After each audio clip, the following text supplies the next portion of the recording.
Dear friends, today we had a meeting with Congress President Karge Sahab, ex-Congress President Rahul Gandhi ji, Andhra Congress President Rudra Raju ji was there, CWC member Raghuvar Reddy ji was there, CWC permanent invitee Mr. Raju ji is there, Mr. Pallam Raju ji is there, and other senior leaders are there.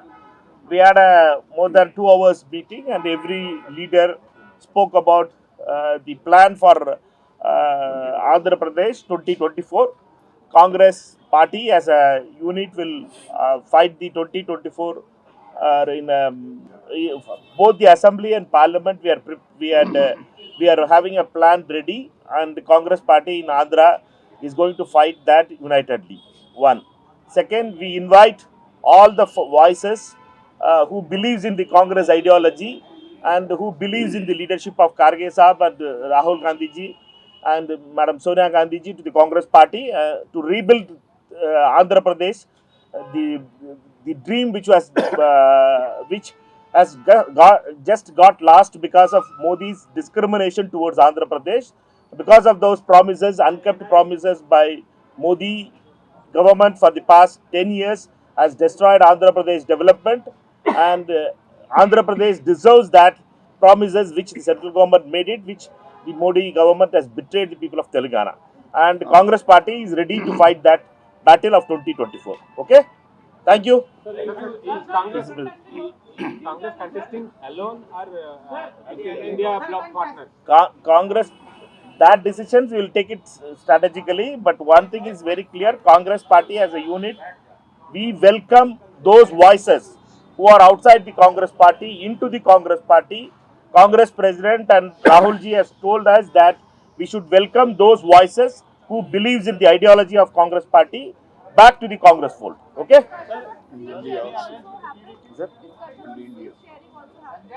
No, we are not spoke about seat sharing and others. It is Congress party in India alliance, whichever party is there. That state level, whenever it is going to be the state level decisions has to be taken, that will be taken separately. Okay? There is speculation, sir, that Y.S. Sharmila is going to join Congress party. Congress President and Congress President will take care of it. I told you one thing before that. We welcome all the leaders who believes in Congress ideology and Congress family back to the Congress party. Okay? So తెలుగులో మాట్లాడేస్తాం ముందు మన వాళ్ళు. అందరికీ నమస్కారం.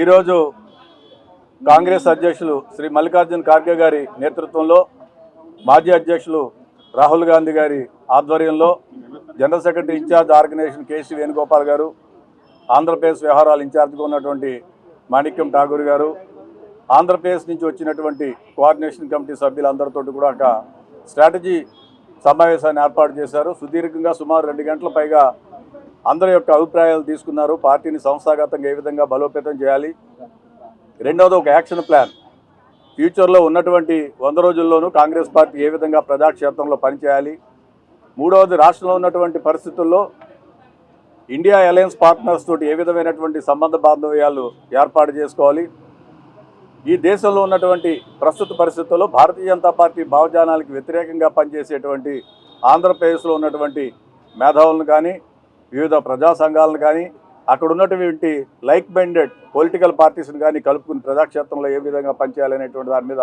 వారి దిశ నిర్దేశించడం జరిగింది. So వచ్చినటువంటి సభ్యులందరూ కూడా వారి అనుభవాలందరూ కూడా రాహుల్ గాంధీ గారు నోట్ చేసుకున్నారు, ఖార్గే గారు నోట్ చేసుకున్నారు. సో డెఫినెట్గా వచ్చేటువంటి శాసనసభ పార్లమెంట్ ఎన్నికల్లో కాంగ్రెస్ పార్టీ ఓట్ బ్యాంక్ గణనీయంగా పెరిగి, ఏ విధంగా అయితే కర్ణాటకలో కాంగ్రెస్ గెలిచిన తర్వాత దాని ఇంపాక్ట్ తెలంగాణలో పడిందో, తెలంగాణలో కాంగ్రెస్ పార్టీ గెలిచిన తర్వాత దాని ఇంపాక్ట్ తప్పనిసరిగా బోర్డర్ డిస్ట్రిక్ట్స్ కాబట్టి ఆంధ్రాలో కూడా ఉంటుంది. సో రెట్టించిన ఉత్సాహంతో ఎవరైతే పార్టీని వీడి గతంలో కాంగ్రెస్ పార్టీ ఐడియాలజీతో పనిచేసి వివిధ రాజకీయ పార్టీలకు వెళ్ళారో వాళ్ళందరినీ కూడా తిరిగి కాంగ్రెస్ ఫోల్డ్లోకి రావాలని చెప్పి, మాతృ సంస్థలోకి రావాలని చెప్పి అఖిల భారత కాంగ్రెస్ కమిటీ అధ్యక్షులు వారు విజ్ఞప్తి చేశారు. అదేవిధంగా ఎవరైతే గతంలో కాంగ్రెస్ పార్టీ లబ్ధిదారులు అనేక మంది ఉన్నారు, 2004 నుంచి 2014 వరకు ఆంధ్రప్రదేశ్లో, ఉమ్మడి ఆంధ్రప్రదేశ్లో జరిగినటువంటి అభివృద్ధి సంక్షేమం అంతా కూడా కాంగ్రెస్ పార్టీ ప్రోగ్రామ్స్ ద్వారా జరిగింది.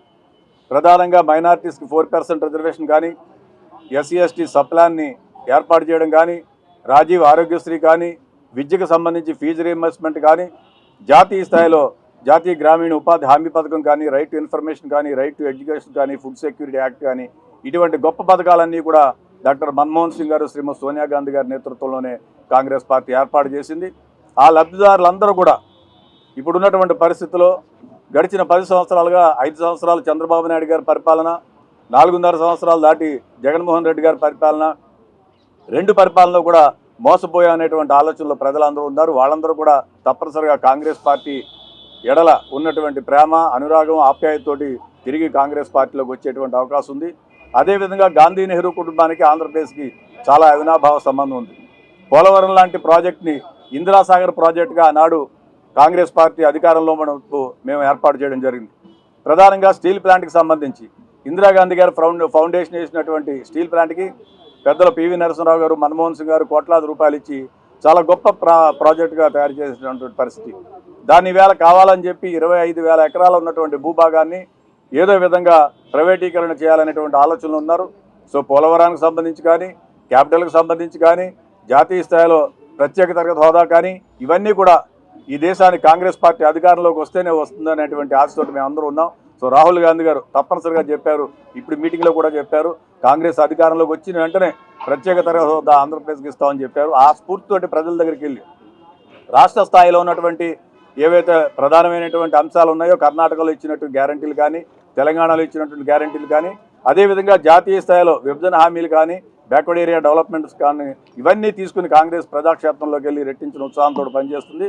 వచ్చేటువంటి ఎన్నికల్లో అద్భుతాలు జరగబోతున్నాయి. తప్పనిసరిగా ఒక నిశ్శబ్ద విప్లవం ఆంధ్రప్రదేశ్లో ఉంది. ఆ స్పేస్ అంతా కూడా కాంగ్రెస్ పార్టీ తీసుకుని త్వరలో జరగబోయేటువంటి ఎన్నికల్లో కాంగ్రెస్ పార్టీ 100% ఆంధ్రప్రదేశ్లో ఉన్నతమైనటువంటి స్థానంలో ఉంటుందని చెప్పి మేమందరం కూడా వారికి ప్రామిస్ చేయడం జరిగింది. అదేవిధంగా ఆల్ లీడర్స్, సీనియర్ లీడర్స్ అందరూ కూడా వాళ్ళకి ఇంట్రెస్ట్ చేసినటువంటి వర్క్ తోటి వారందరూ కూడా తప్పనిసరిగా రిజల్ట్ ఓరియంటెడ్గా, టాస్క్ ఓరియంటెడ్గా పనిచేస్తామని చెప్పి రాహుల్ గాంధీ గారితో చెప్పారు. సో నాకు సహకరించినటువంటి పార్టీ పెద్దలందరికీ కూడా నా హృదయపూర్వక ధన్యవాదాలు తెలియజేసుకున్నాను. Thank you very much. Rahul Gandhi గారు స్టీల్ ప్లాంట్కి సంబంధించి ప్రియాంక గాంధీ గారు, మల్లికార్జున ఖార్గే గారు తప్పనిసరిగా స్టార్ క్యాంపెయినర్స్గా ఉన్నారు. వాళ్ళందరూ కూడా వస్తారు.